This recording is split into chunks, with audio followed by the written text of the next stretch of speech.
في رحلة تطوي الدروب بين المدائن والشعوب بحضرة الذكر الحكيم وحدنا رب القلوب وحدنا رب القلوب. في رحلة تطوي الدروب بين المدائن والشعوب بحضرة الذكر الحكيم وحدنا رب القلوب وحدنا رب القلوب.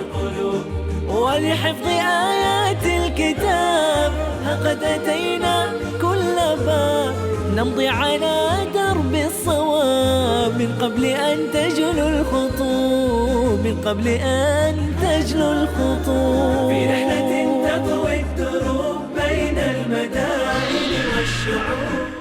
Сіз не үшін Құран жаттап жатырсыз? Бүгінгі тақырыбымыз Құранды қалай жаттау керектігі жайында болмақ емес. Ол туралы сөзді кейінгі бөлімдерде талқылаймыз. Бірақ Құран не үшін жатталады?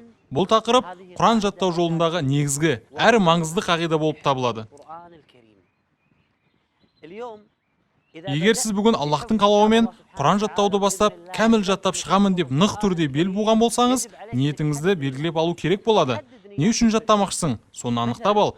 Мысалы, мен Құран жаттасам, сол арқылы Аллах тағалаға жақын боламын. Және бұл Құран әрқашан менімен үйде де, жұмыс орнымда да, мешітте де, машинамда да бірге болады. Қысқасы барлық жерде менімен бірге болады деп мақсат қой. Өйткені адам әрдайым Құран оқып қайталауы үшін Құран кітабы жанында болуы тиіс. Бұл өте көркем мақсат, жақсы ниет. Ал басқа біреу Аллахтың әхлі және Аллахтың өзіне тән әулиелерінің қатарына қосылу мақсатында Құранды жаттайды. Тағы біреу Құранды басқаларға үйрету үшін жаттайды. Пайғамбарымыз саллаллаху алейхи вассалам айтады: сендердің ең жақсыларың Құранды үйреніп, оны басқаларға үйреткендерің. Мен қазір жаттаудағы мақсатыңызды белгілеп алыңыз деп не үшін айтып отырмын? Себебі сіз Құран жаттау кезеңдерінің бірінде әлсіздікті, босаңсуды, жалығуды сезінуіңіз мүмкін. Ал мақсатыңыздың айқын болуы сіз жалыққан кезіңізде сіздің ынта жігеріңізді қайтадан жандандырып, Құранға деген құлшынысыңызды одан сайын арта түсуіне бірден бір себеп болады. Тағы басқа бір кісі Құран жаттау арқылы қиямет күні әке шешесіне тәж кигізуді қалайды. Әрине осындай ниеттер Құран жаттау жолындағы аса көркемде керемет ниеттер болып саналады. سبحانه وتعالى.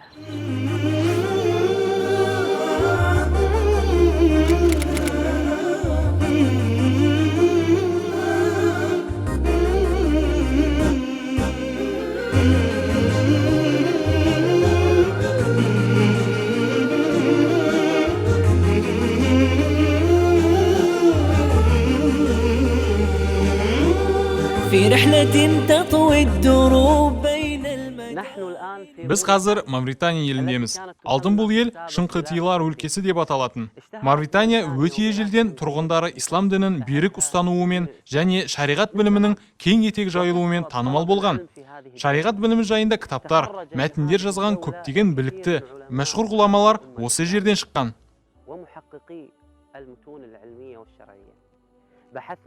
Біз бауырлармен бірге Мавритания жерін аралап шығып, олардың Құран жаттауға деген айрықша ықыластарына куә болдық. Және бұл елдің салт дәстүрі бойынша барлығы Құран жаттайды екен.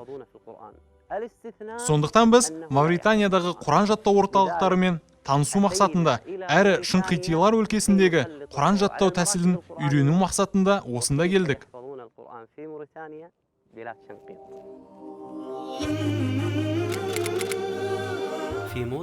Мавританияда Құран жаттау орталықтарын Махдара деп атайды. Мен аралаған орталықтардың ең тамашасы Ридуан медресесі болды. Біз бұл медреседе керемет үлгілермен кездестік.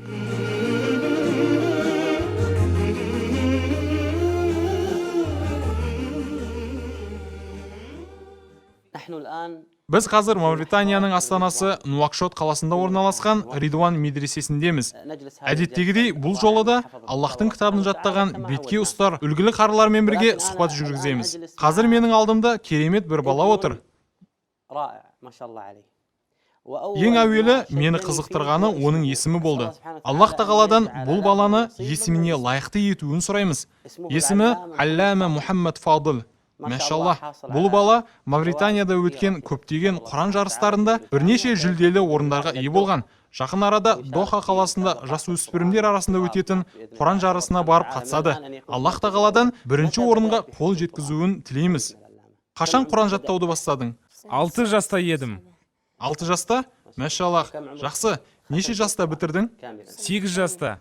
8 жаста Құранды жаттап бітіріпсің. Ал қазір неше жастасың? 10 жастамын. Мәшаллах, Құраннан сұрақ қоямын. Дайынсың ба?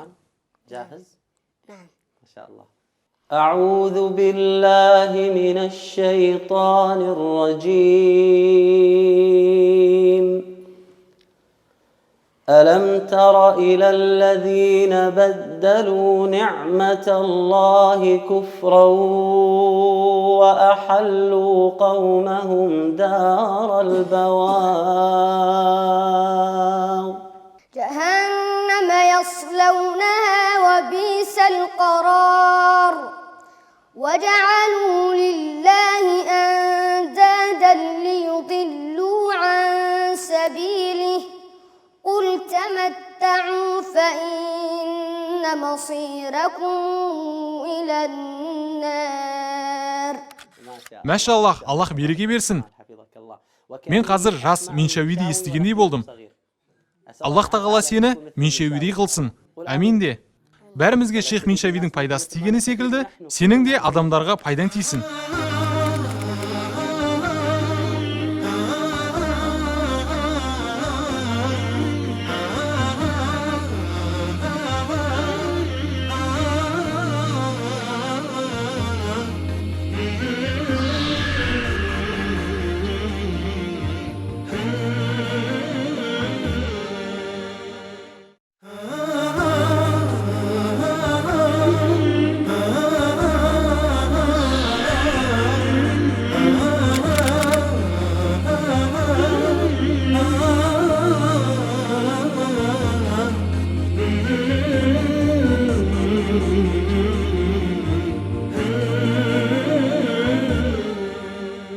إن الذين كفروا ينادون لمقت الله أكبر من مقتكم أنفسكم إذ تدعون إلى الإيمان فتكفرون قالوا ربنا أمتنا اثنتين وأحييتنا اثنتين فاعترفنا بذنوبنا فهل إلى خروج من سبيل ذلكم بأنه إذا دعي الله وحده كفرتم وإن يشرك به تؤمنوا فالحكم لله العلي الكبير. ما شاء الله حسبك. Мәшаллах, бұл қай сүре? Ғафыр сүресі. Мәшаллах, я Раббым, бір өзің жар бола көр. Жақсы, қазір сен Құранды толық жаттадың. Аллах тағала Құранды жүрегіңе нық берік етіп орнықтырсын. Құраннан басқа не жаттап жатсың? Құран іліміне қатысты қандайды бір мәтіндерді жаттаудамысың? Мысалы бізге Жазария мәтінінен бір жерін айтып бере аласың ба? باب مخارج الحروف. مخارج الحروف 17 على الذي يختاره من اختبر فألف الجوف وأختها وهي حروف مد للهواء تنتهي ثم لأقصى الحلق همز هاء ثم لوسطه فعين حاء. Мәшаллах, бұл қандай кітап? Жазария мұқаддимасы кітабы. Мәшаллах, ал Тухфа мұқаддимасынан ше? يقول راجي رحمة الغفور دوم سليمان هو الجمزوري الحمد لله مصليا على محمد وآله ومن تلا وبعد هذا النظم للمريد للنون والتنوين والمدود سميته بتحفة الأطفال عن شيخنا المهيد الكمالي أرجو به أن ينفع الطلاب والأجر والقبول والثواب. Менің саған бір ұсынысым бар. Мавританияны тастап, менімен бірге Кувейтке барасың ба? Мен сені жақсы көріп қалдым. Не дейсің, бауырым? Жақсы, Аллахтың қорғауында болған бауырым. Қане маған айтшы, Құран жаттау қиын болмады ма? Жоқ, Қазір кейбір адамдар, сенімен жасты балалар, Құран жаттау қиын, мен жаттай алмаймын дейді. Бұл дұрыс па? Жоқ, ماذا تقول؟ Оларға не дейсің? бар күш-жігерін Құран жаттауға жұмсасын деймін. Бар күш-жігерін Аллахтың кәләмін жаттауға жұмсасын. Солай ма? Мәшаллах, қане айтшы, Құран жаттауға сені кім қызықтырған? Әкем, Әкең бе сені қызықтырған? Одан кейінше? отбасымның барлығы. على فكرة Алламаның әкесі осы орталық медресенің шейхі Шейх Мұхаммад Фадыл болады. Мен оған нұр мен әшеки зейнеттен болған киім құтты болсын деймін. Қазір сіз ұлыңызды қари етіп шығардыңыз. Одан басқа сіздің қолыңызда жүздеген шәкірттер тәлім алып Құран жаттауда. Аллах тағаладан бізді де сіз секілді етуін сұраймыз. Сіз пайғамбарымыз саллаллаху алейхи вассалам айтқан, сіздердің жақсыларыңыз Құранды үйреніп, соң басқаға үйреткендеріңіз деген хадисін амалға асырудасыз. Мына ұлыңыз мұбарак болсын. Қазір бізді көріп отырған көрермендерге айтарым, күллі ислам үмметінің үйінде Алламадай қары болса екен деп тілеймін. Аллах тағаладан оны тіл мен көзден қорғауын, әрі Құранды жүрегіне берік етіп бекітуін тілеймін. Амин. Бір ойлап көріңізші, үйіңізде ұлыңыз Құранды дәл осындай әдіспен жаттап, ал сіз одан Құранды дәл осындай әдіспен тыңдап отырсаңыз, қандай керемет. 8 жасында ақ Құранды жаттап алған, мәшаллах, қазір болса 10 жаста. Әлі ақ шариғат білімдерін үйреніп, инша Аллах, бұл Аллама ислам үмметінің танымал ғалымына айналады.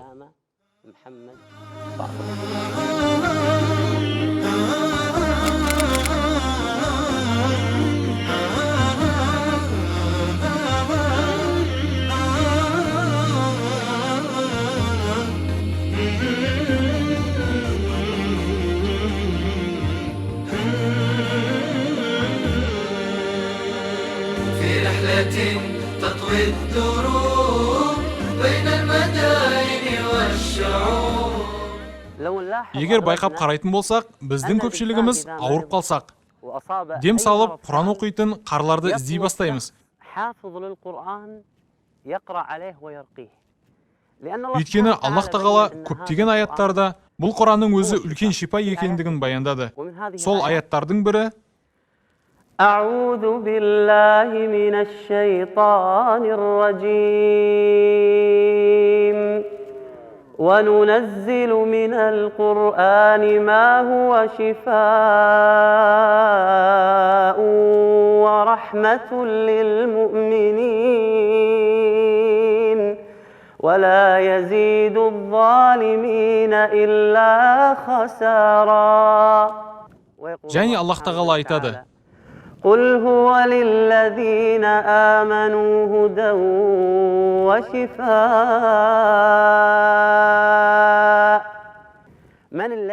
Құранды шипа болады деп кім уәде еткен?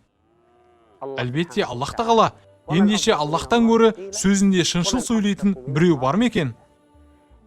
Қандай да бір дертке шалдықсаңыз, Құраннан шипа табасыз. Сондықтан да пайғамбарымыз саллаллаху алейхи вассалам бізге шарғи дем салу жолдарын үйретті.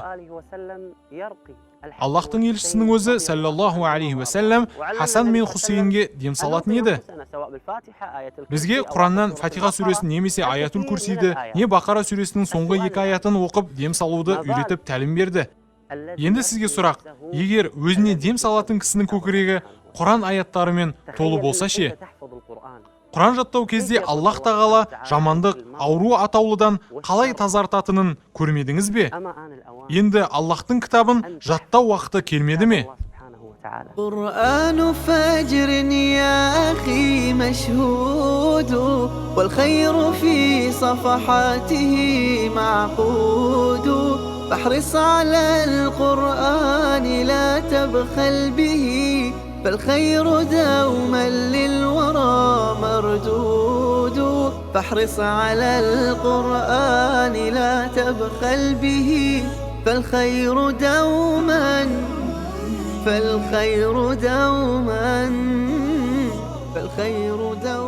للورى مردود في رحلة تطوي الدروب بين المدائن والشعوب وبحضرات الذكر الحكيم وحدنا رب القلوب وحدنا رب ولحفظ آيات الكتاب قد أتينا كل باب نمضي على